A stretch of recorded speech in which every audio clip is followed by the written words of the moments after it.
Hi, Wally Brown here with GAF. Today I'm going to go over our low-rise foam adhesive XF. This is how it's going to come to you on a job. You're going to have two separate boxes, box A and box B. I'm going to open these up, kind of show you what to expect when you open these up, what's going to be inside of them. So inside box A, you're going to have your 25-foot hose. You're going to have all your tips that you're going to need for the job. There's going to be different tips you're going to use for insulation and one for the membrane. And you're also going to have some extenders, which are for insulation only. Pull these right out of the box. These are actually color-coded, so we have part B would be the red canister, and part A is going to be the blue canister.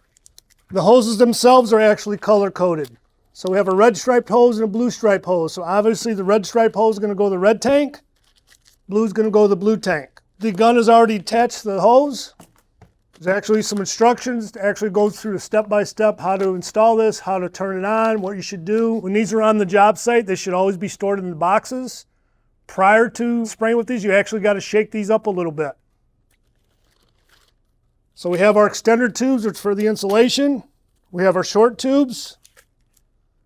This is going to be for the membrane.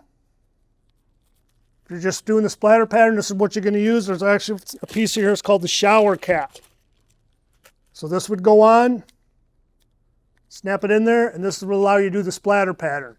If you're going to do the ribbons for the insulation, pull the shower cap piece off, and you can put on your extender tip. That way you're not having to bend over so much when you're doing those ribbons of insulation. That's pretty much it. Feel free to go to gaf.com and look at our videos where we actually do some installs with this.